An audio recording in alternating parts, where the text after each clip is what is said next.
if you're looking at a shortstop bat, now you have Angel Martinez up here. Would they rather just see him settle in? And could he be shortstop? They have a lot of things to be looking at, but they also know that there might not be too much out there.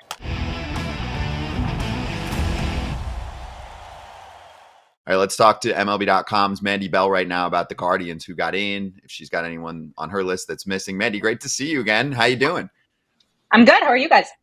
We are good. We're good. Going over All-Star, who made it, who should have made it situation. So give us the Cleveland perspective. They did get 5 players in, so I'm sure most fans are pretty happy with the results. But what were your thoughts on who should deserve praise, and did we miss anyone from Cleveland? I mean, overall, I think that it got everybody they could have asked for, just because David Fry would have been the one that I think would have been on the bubble where, I mean, this is a utility guy. It's not like he's truly an everyday guy, but he's become an everyday guy just at a different position every single day because of his bat. And he's forced his way into this lineup, and he's had a red hot start to the first half there. And so because of that, he's forced his way into this conversation, and his numbers have been excellent, but I could have seen it where he would have just come up shy, and Guardians fans wouldn't have been the most thrilled about that just because they've watched him every day and saw what he was able to do. But nationally, I was like, okay, maybe he wouldn't. But the fact that he did, I know Guardians fans were freaking out last night, at least in my mentions on social media. So that was, I think, a really good pickup. I think the biggest focus is just because this bullpen has been so good and everyone in it has been so good. The biggest thing I'm hearing is just getting messages like, well, why is Clase the only one from the bullpen to get in? Well, I mean, you can only carry so many pitchers, and when you have a handful of starters, a handful of relievers, it's difficult to get every single person. So I think that would be the only complaint on Guardians fans' end, but I do think that having 5 this year in a year where I probably didn't expect many to make it, I think that's pretty, at least an upside for Guardians fans. And non-closer relievers have a tough time getting into the All-Star game. It's just, that popularity is just not out there besides like what Matt Strahm did with the Phillies or something like that. But I want to talk about David Fry for just a little bit longer. Is it kind of ironic that Stephen Vogt's his manager, and I know David Fry hits right-handed, he's not catching as much as Vogt did when he played, he's a utility guy.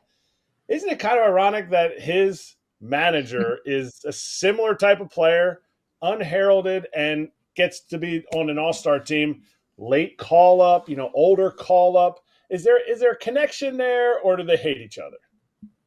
They definitely don't hate each other. No, I think from day one of spring training, David Fry became like one of Stephen Vogt's, I don't want to say favorites because he would probably not appreciate that, but like it was so clear that he was drawn to him, and how couldn't you be? It was sort of looking like in a mirror, but looking back in a time capsule of some way, because these two are so similar. And I think they just were able to relate to each other. And you could hear Vogt from the beginning of the year talking about how much he was fighting to make sure that David Fry was in this lineup, no matter where it would be, no matter what it would take. And the plan for him was to catch all offseason. Don't worry about the other positions, because Vogt knows where this is coming from. He knows the perfect advice to give. He said, you can figure everything else out, but catching, not to diss on all the other positions, he's always saying that, but he'll say catching is tough, and you need to make sure that you have that down pat, and then everything else you can expand. So all winter he focused on his catching, and then he snuck on here trying to be like a third type of catcher and then fill in at other spots. But because of the way he was hitting, they found every spot that they could put him in, because you just need that bat in this lineup. And so let's cover the bats, because fans are buzzing in our chat about Cleveland's next steps.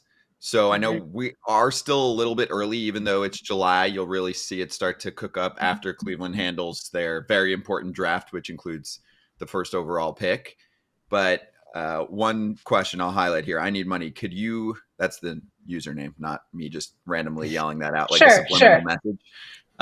But he said, could you ask Mandy if Cleveland's looking to add for an infield bat, and if they would be willing to deal from the bullpen depth that they have? He brought up one name. Ha-Seong Kim would be a perfect fit when would trade for both clubs, although the Padres are contending. I think that would be a little tough for them to deal. But your thoughts on a potential baseball trade that involves major league players, if it's tough to pry away the very few big names from definite sellers?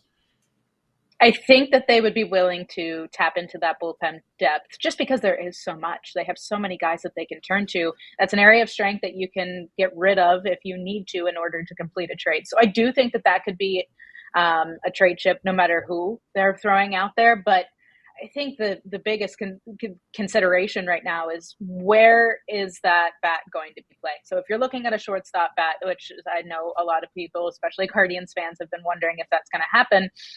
Now you have Angel Martinez up here, who's one of their top prospects and has been amazing. You've only seen him for 5 or 6 games, so you don't know how that's going to pan out. But would they rather just see him settle in? And could he be shortstop? And you have him and Jimenez up the middle.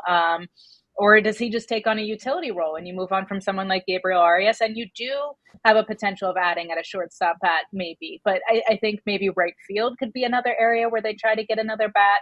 There's definitely some spots where they can improve this offense. I know they're going to go into the deadline really focused on their starting pitching as well, just because they don't really have the depth, which is weird for this organization because that's the one thing they always have, and they just don't this year.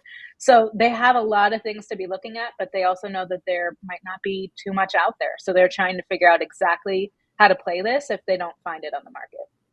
Well, that was going to be my question. Wouldn't starting pitching be number one on their list for what they need with, and what happened to Tristan McKenzie? I have to ask that because he's down in AAA right now, but wouldn't a starting pitcher be on their list? And what happened to Tristan McKenzie?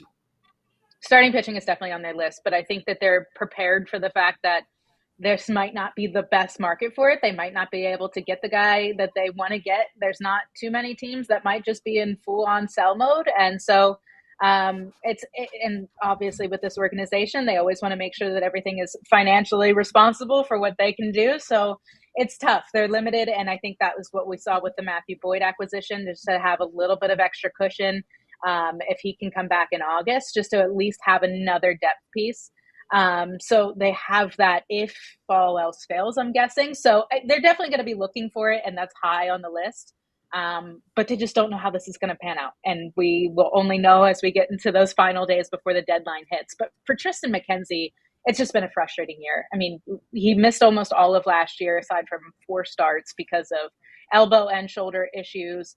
And he came back this year feeling so much better, but the command hasn't been there. And we saw this with him in 2021. He first came up in 2020 and he was excellent and he looked like the next greatest thing. And then in 2021, he couldn't find the strike zone and his walk rate was off the charts. They sent him back down. And when he came back up, he was a different pitcher. And so they're hoping that this is exactly the same process and history will repeat itself.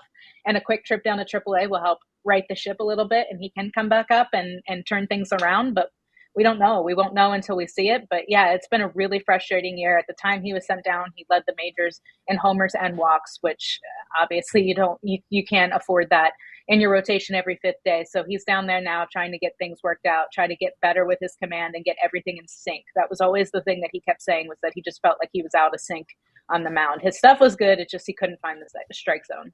Yeah, that's what you're seeing. You're like, all right, he's healthy. The radar looks good, but it's not the command that we were used to from a couple years back. So this is crazy. This will lead into my next question. If you told me that we're sitting here first week of July and there's Tristan McKenzie in the minors because he's working on his command. There's no Shane Bieber, who has been out for a while and is out for the whole year, of course, with TJ. And you told me even Quan missing a month. Spots like that would lead me to believe that Cleveland was at best maybe in 3rd place in the division. Instead, they're one of the best teams in baseball. So with that being said, I want to show this tweet from Anthony Castrovins, your colleague at MLB. So he said, the Guardians have reached 1 million in attendance in 41 home dates, the fastest they've reached that mark since 2008, and the club's on pace to reach 2 million in attendance for the first time since 2017. That's awesome. I've called many games in Cleveland. I've been there often. There's been some years where I'm there and they're like a fringe team, like they're kind of good, and you wish that there were more people filling up seats. So can you feel it this year that it's more packed? And if so, do you think a lot of it has to correlate with the fact that they've been good from the jump and they're carrying that through? Like, are they following this winning ball club, or is it something else? No, I think that has a big, the success has been a big part to do with it. And I think it's just a new chapter, too. Moving on from Terry Francona, you have Stephen Vogt coming in. It's not like this was a really different roster than last year. The only thing that was added, really, that was a big difference was Austin Hedges, and he's already been here before. So I think there's a new era with Stephen Vogt trying to figure out exactly how this was going to play out, what differences this would look like, and maybe what similarities would still be there. But I think there was some interest just from that alone. And then the way that they started the season, when everyone was expecting this to be kind of a dud of a year after last season, and then they didn't make very many additions in the winter. So that was like, well, why would we think anything differently than what happened last year? And they've just been playing so well, and it's just a fun team. The way that they've been winning games, this offense is finally cooking. You look over the last few years, offense hasn't been their strong suit. You look at the difference in power from last year to this year, and it's ridiculous. So offense definitely sells tickets. So whenever you see scoring runs, more exciting games, I think that's helped so much. And I do think it's made a huge impact on this team because you look at their home record and it's been fantastic. So I think that speaks for itself. All right. So with the trade deadline coming up, what's the pulse of those fans, those million fans, if Cleveland, as the organization, doesn't do anything? Will there be kind of a backlash, or is it just like, oh, yippity-yay, we're going to follow this team to wherever it takes us? How do you find an answer in the middle of that? I mean, Cleveland fans are diehards. Like they will follow this to the end no matter what. So even if it is disappointing, they will continue to follow it. Now, there's definitely going to be some voices out there if there's absolutely no moves made. And we just don't know.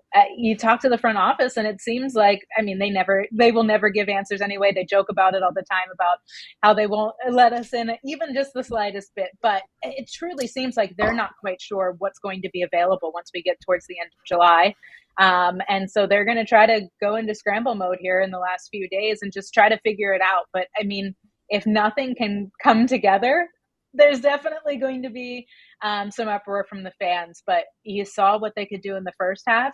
It's scary to think that that would be sustainable given their rotation. And now not only Tristan McKenzie and Shane Bieber not a part of it, Logan Allen was just sent down. So it's just crazy to think of where they are, and the strength that's been the year after year after year is not quite there. And the rotation has not been great, and they've been able to do this without that.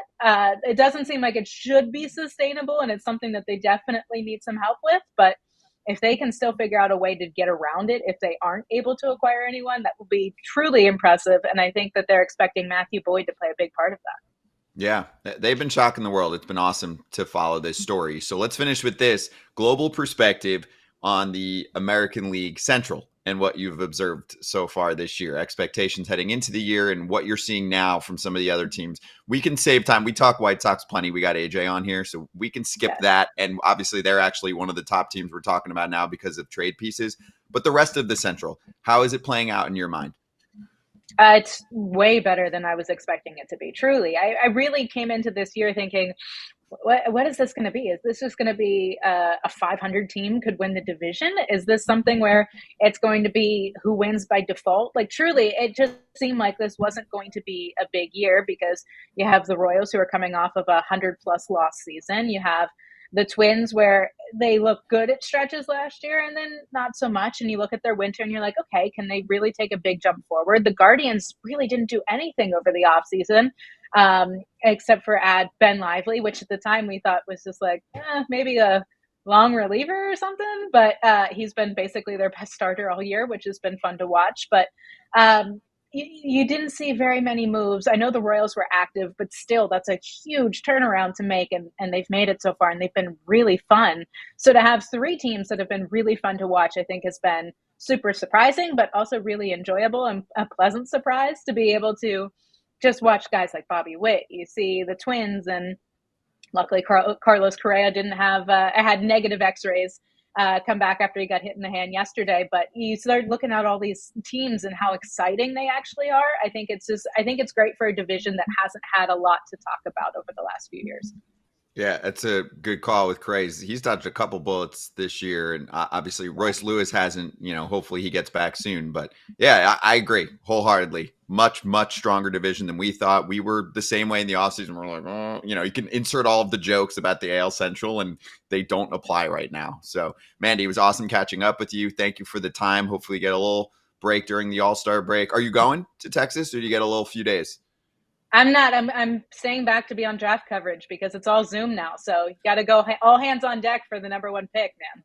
That's true. As cool as it is for fans to watch the 5 players in the All-Star game, they are going to be lit up about draft night. And there is a tough decision to be made between at least 3 or 4 guys, which, we'll get into the rest of the week. But Mandy, thank you so much for the time. Everyone want to follow Mandy Bell at MandyBell02 on Twitter. We're here to tell you that we care about our personal daily health and routine.